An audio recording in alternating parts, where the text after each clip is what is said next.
Doctor Who, Rhino Day, and Jack Dempsey are all on this day. Hey, welcome back to On This Day. Today is September 22nd, 2020. It is the 266th day of the year. Guess what?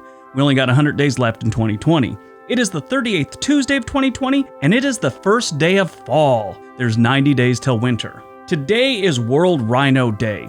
World Rhino Day celebrates rhinoceroses and generates awareness of issues regarding their well-being. In recent years, rhinos have been threatened by poaching, urbanization, and pollution, which have left certain rhino species on the brink of extinction, while leaving other species severely endangered. World Rhino Day was first celebrated in 2011 on March 22nd. All right, let's see what else September 22nd has given us.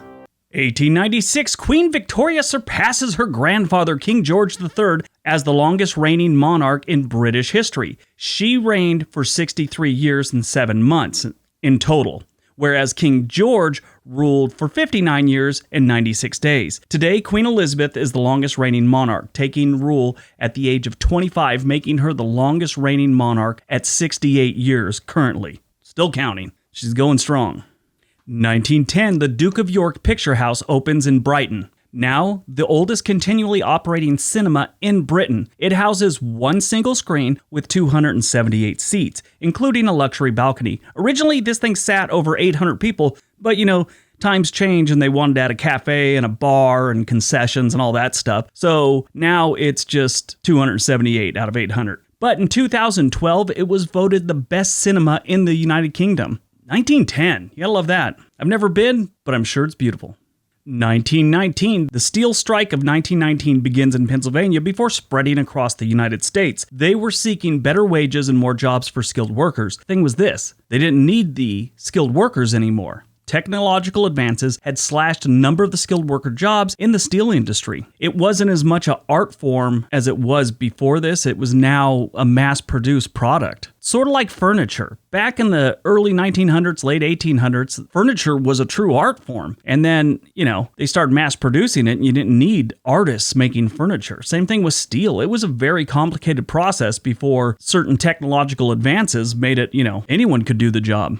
1927, Jack Dempsey loses the long count boxing match to Gene Tooney. The long count is applied to the fight because when Tooney was knocked down in the 7th round, the count was delayed due to Dempsey's failure to go to a neutral corner. So if a boxer gets knocked down, the guy who's still standing has to go to a neutral corner, not his own. And the ref starts counting out the guy. If he doesn't get up by 10, he's out, for those of you who don't know. Well, Dempsey didn't go to the right corner. He went to his own corner. So while the referee was dealing with him for about 10 seconds, he finally went back and started counting out Tooney again. And Tooney had his wits together by then and got up. These days, when a fighter goes down, there's an official on the side. And once the referee gets back to counting, he looks and that guy gives him the signal. We're on 4, 5, and the ref picks up the count from there. So, yeah, it's a little bit different these days, but that was a big thing because that was like Jack Dempsey's biggest loss. And I would say the biggest loss he had as a superstar. That's my opinion, though. I mean, he'd had some earlier losses back in like 1918 that, that was many years prior.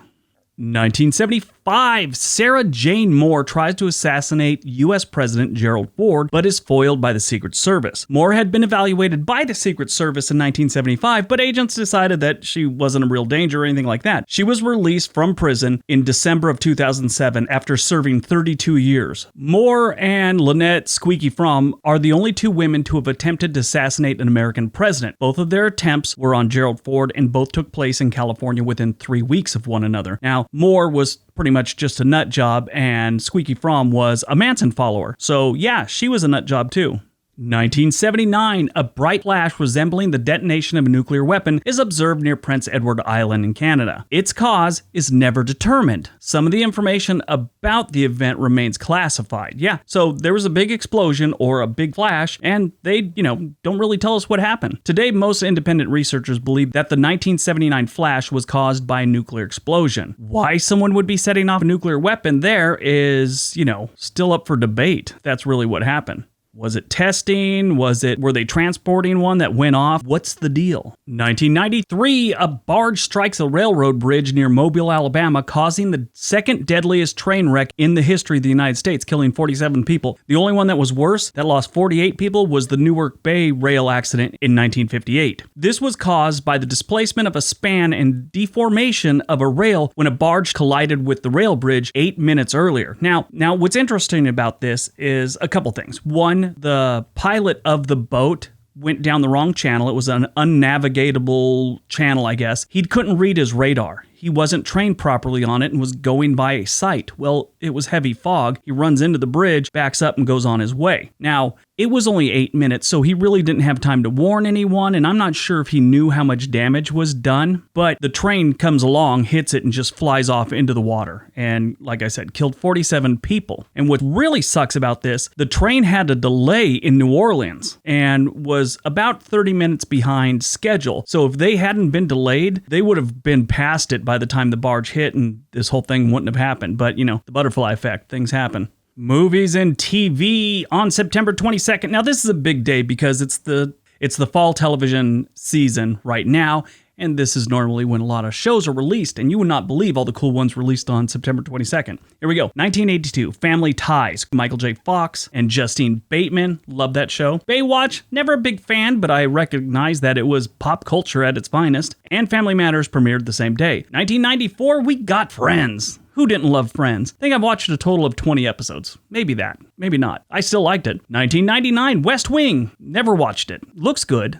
Again, you know, it's got a lot of good people in it. It's an amazing show. Lasted for a long time, but I wasn't into it. 2003, 2.5 Men premieres. I love that show. Watch it many times. 2004, we got Lost. And Veronica Mars on the same day. Watched both of them all the way through. Great shows. Born on September 22nd, Billie Piper, English actress and singer. She's gorgeous. She appeared on Doctor Who between 2005 and 2013, as well as Secret Diary of a Call Girl, which I believe was on Showtime, and the Netflix series Collateral. Died on September 22nd. 2015, we lost Yogi Berra, American baseball player, coach, and manager. I love the old days of baseball. I love hearing the stories, and I love seeing old video of it. This was a great time. Like, I'm talking before and after World War II. Football really wasn't that big. Basketball hadn't really taken over. Baseball was the main sport we watched here in the United States. And all these guys were just superstars. Yogi Berra, you know, Sparky Anderson, Lou Gehrig, you know, all those guys, all the way back. It's just amazing time, an amazing chapter in American history. Yogi Berra, he was a great baseball player, but just his personality was amazing. If you ever want to read some good quotes, read Yogi Berra quotes online. They're hysterical. All right, that's today's video. I hope you guys enjoyed it. Now get out there, have a successful day, and be nice to each other.